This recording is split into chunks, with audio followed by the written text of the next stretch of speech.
Item number 16 کون صاحب؟ مصطفیٰ کمال صاحب موو کریں.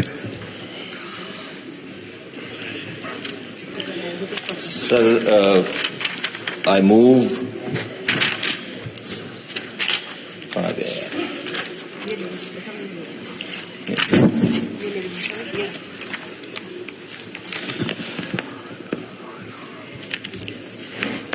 Sir, I move the following. This House may discuss the economic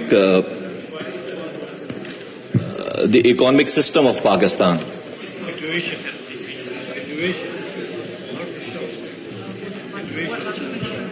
نہیں میں جان بوجھ کے میں ایکچولی اسپرنٹ ہے تو میں بولیں. سر میں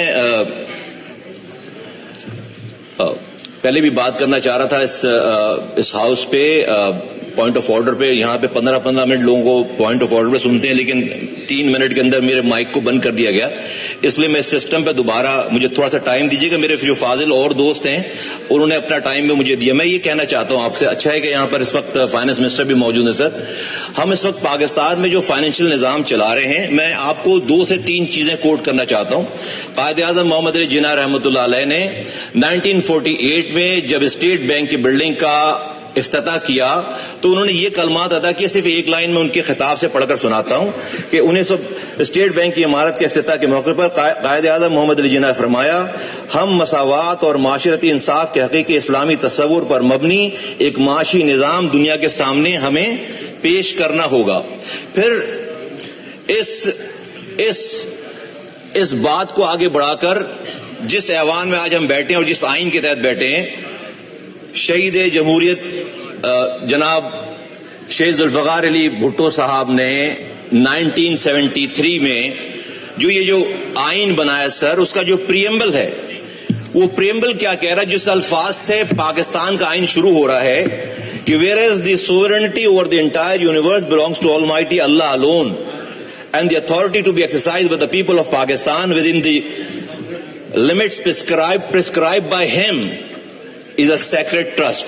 اور پھر یہی نہیں سر, آگے چل کے جب ذوالفقار علی بھٹو صاحب نے 19 قائد اعظم کی اس بات پر یہ وجہ پیش آئی کہ بھائی یہ نظام فائنینشیل نظام اس طرح سے نہیں چل رہا جس طرح سے قائد اعظم نے پرسیو کیا تھا, ویژن تھا ان کا, تو ذوالفقار علی بھٹو صاحب نے اس آئین کی کتاب میں 1973 کے اس آئین میں آئین کے آرٹیکل 38F ایک لائن کا آرٹیکل ہے. صرف میں آپ کو صرف پڑھ کے دکھانا چاہتا ہوں, پڑھ کے سنانا چاہتا ہوں اس کو.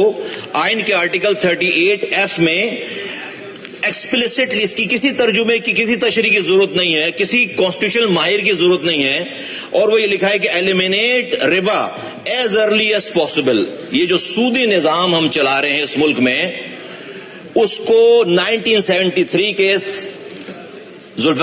شہید ذوالفقار علی بھٹو صاحب نے لکھا ہے کہ ہم اسے ایز ارلی ایز پاسبل اس کو ختم کریں گے. ایز ارلی ایز پاسبل کب تک؟ 51 سال ہو گئے, 73 سال ہو گئے اس ملک کو بنے ہوئے, 51 سال ہو گئے اس آئین کو بنے ہوئے. آج ہمارا ایز ارلی ایز پاسبل ٹھیک نہیں ہو پایا. 2022 میں سر اپریل میں متعدد دفعہ ڈیسیجن دینے کے بعد آخری ڈیسیجن 2022 میں یہ شرعی کورٹ نے پیش کیا اور انہوں نے کہا کہ ربا کو انہوں نے حرام کہا اور کہا کہ سب کچھ جو ہے وہ اگلے 5 سالوں میں ختم ہو جانا چاہیے. یہ اسلامی جمہوریہ پاکستان ہے. اور ذوالفقار علی بھٹو صاحب نے یہ آئین میں یہ بات کیوں کی؟ میں آپ کے سامنے سر